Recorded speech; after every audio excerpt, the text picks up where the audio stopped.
Hi everyone, it's Allegra here. Today I am going to be showing you how to make a Mother's Day hand bouquet. It's inspired by a calla lily. This is a calla lily. I picked it from my yard. But our project is inspired by this type of flower. And what the finished product will look like is something like this. A little flower, it's got the yellow bit like the calla lily, and then your hands actually create the flower part, and then this is the stem.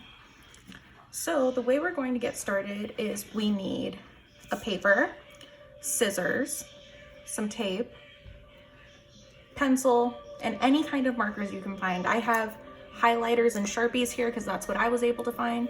And to get started, I want you guys to have a piece of paper, preferably cardstock, heavier type paper. It's not as flimsy as little thin paper, but that would work too. This will just hold up better.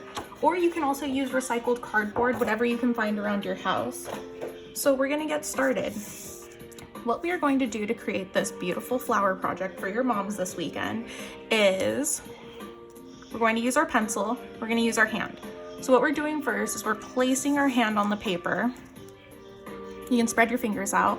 Your guys' hands are gonna be a lot smaller than mine. I have really big hands. So you'll have more paper space to use. You wanna do this at least 2 times so that you end up with 2 flowers.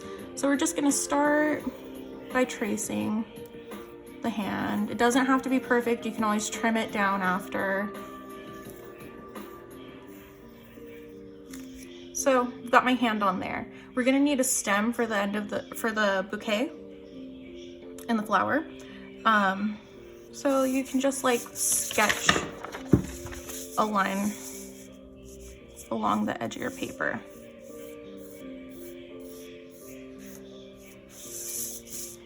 Doesn't have to be perfect. We're gonna color it all in and stuff. You're gonna create an end for your hand, just like that. And then you're gonna pick whichever color you want to start coloring with. I'm gonna use purple, and you're gonna color both sides of the paper. So when you're coloring on the paper, it tends to bleed through a little, so you can kind of see where you need to color in the background on the back side, but you want both sides of your flower covered so that the inside and the outside both have color. So we're gonna get started with the coloring. You're just gonna fill in your space the best you can. It's okay if you go outside the lines. My marker's dying a bit, but you're just gonna do what you can. And once you've got it all colored in, you're gonna also color this half green, half yellow. For that, I'm just doing some quick little stripes. Doesn't have to be perfect because what we're going to do after we've colored is we're gonna cut it out. So we get to cut off all the extra marker lines.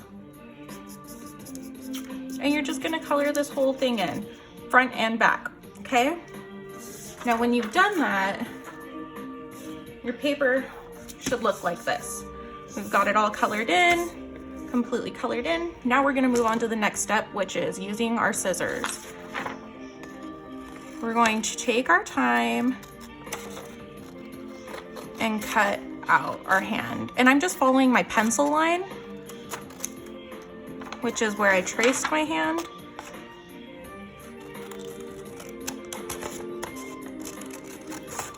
You're gonna take your time, cut out your piece, cut out this, and you're just gonna cut it straight down. So you've cut that, you're gonna continue cutting out your hand. You end up with this. You're just gonna cut the top of this round, like your fingertips. So it'll look like that, okay? So once we've done that and we're cutting those out, you will end up with something that looks like this. Oh, I forgot to color it on the back side, but it's colored on both sides, okay? So let me just color this bit in really quickly. It's easier to color when it's not deconstructed yet, just because your marker gets caught on the edges. So when your paper's all together before you cut it out, it just colors smoothly and you can just cut the excess lines off.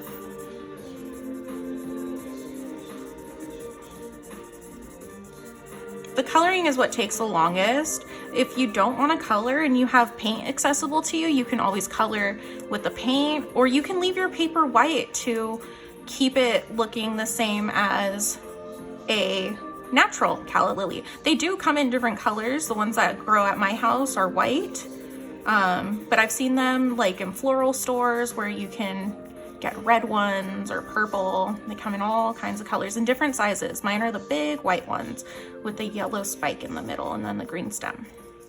But you can do yours colorful like we're doing here in this project. So once you've got this colored in and you have your hand, now what you're going to do is you're going to place this in here. You're going to fold your hand in gently.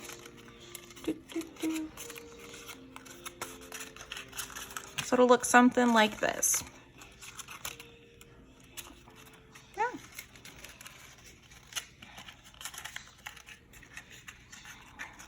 There we go. So it'll look something like this.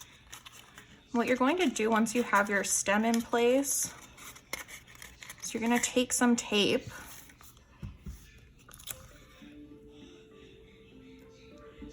if I can tear it. I'm going to take the tape and just apply it to your flower, wrap it around. You don't see it really. And then you're just going to pop that out. Now you've got a flower that looks like this, okay? What you're going to do is you're going to take any marker that you have accessible to you. You're going to put it at the top of each finger and roll.